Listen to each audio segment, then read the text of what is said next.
بسم اللہ الرحمن الرحیم. پاکستان کا ٹوٹل قرضہ $22 بلین پر جا پہنچا ہے، مگر اس قرضے کا سارا بوجھ غریب، مظلوم اور پسے ہوئے طبقے پر ڈالا جا رہا ہے. ہمیں پیٹرول کا ریٹ $275 فی لیٹر دیا جا رہا ہے، جبکہ ہم اکثر روڈوں پر دیکھتے ہیں کہ ڈپٹی کمشنر صاحب 7 کروڑ کی گاڑی میں پروٹوکول کے ساتھ گھوم رہے ہیں. اس کے بعد ہم دیکھتے ہیں کہ ایشیا کا سب سے مہنگا یونٹ الیکٹریسٹی کا پاکستان کے اندر سیل کیا جا رہا ہے، جو کہ آدھے زیادہ دن اویلیبل ہی نہیں ہوتی. بجلی کا ریٹ 65 روپیز پر یونٹ کے اوپر ہم سے چارج کیا جا رہا ہے، مگر ہمارے منسٹرز، ہمارے پبلک ریپرزنٹیٹیوز ایک شاہانہ اور ایک پروٹوکول کے ساتھ جڑی ہوئی زندگی گزار رہے ہیں. آخرکار یہ لیوش زندگی کیوں؟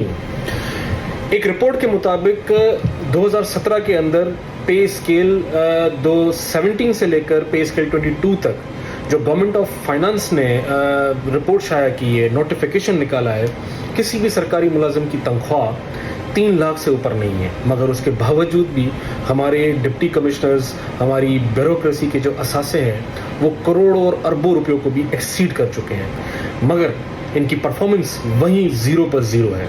حالیہ دنوں میں پاکستان کے اندر گندم کی کٹائی ہوئی.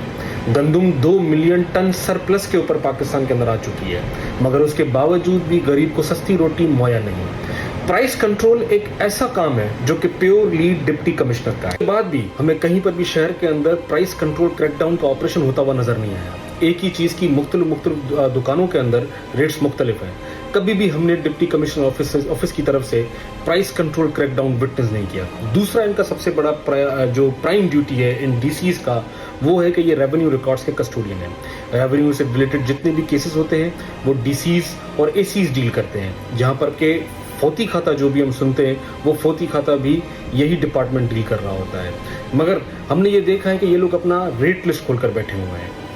لائسنس بنوانا ہے تو اتنا ریٹ، زمین اگر مین روڈ کے اوپر ہے اور اس کا فوتی کھاتہ کروانا ہے تو ریٹ یہ ہے.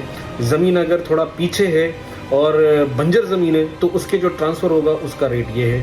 یہاں پر بھی ان کی ایک اپنی دکانداری ہمیں دکھنے میں نظر آئی. منسٹری آف فائنانس کے مطابق 2017 میں 17 گریڈ کے آفیسر سے لے کر 22 گریڈ کے آفیسر تک کی تنخواہ 3 لاکھ سے اوپر نہیں، مگر اس کے باوجود بھی ڈی سیز اور ہماری بیوروکریسی کے جو اثاثے ہیں وہ کروڑوں اربوں روپیوں کے ہیں.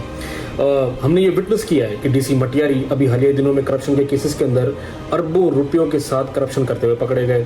اس کے بعد ہم نے دیکھا ہے کہ ٹھٹھے کے ایم پی اے ٹھٹھے کے ہی ڈپٹی کمشنر کو یہ اکیوز کر رہے ہیں کہ انہوں نے 400 ایکڑ کی لینڈ ریکارڈز کے اوپر ہیرا پھیری کی ہے، جس کی مالیت اربوں روپیوں کے اوپر جا پہنچی. اور دوسرا جو میں سب سے ریز کرنا چاہوں گا وہ ہے پولیس کا ایشو. کراچی کیونکہ میٹروپولیٹن سٹی ہے تو کراچی پولیس کا بجٹ کمپیریٹیولی دیگر اضلاع سے بہت ہی زیادہ ہائی ہے. ایک رپورٹ کے مطابق کراچی پولیس کا جو سالانہ بجٹ ہے 2021-2022 کا وہ ہے 60,619 ملین روپیز. اور یہ میں بتاتا چلوں کہ جو نان سیلری بجٹ ہے، جسے آپ کہہ سکتے ہیں ایڈیشنل بجٹ میں سمجھتا ہوں، وہ ہے 13,934 ملین روپیز.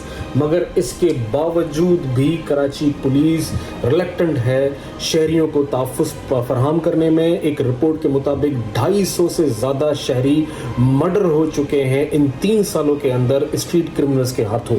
اسٹریٹ کرائم کو کنٹرول کرنے میں کراچی پولیس میزریبلی فیل ہو چکی ہے. آخرکار یہ ذمہ داری کس کی ہے؟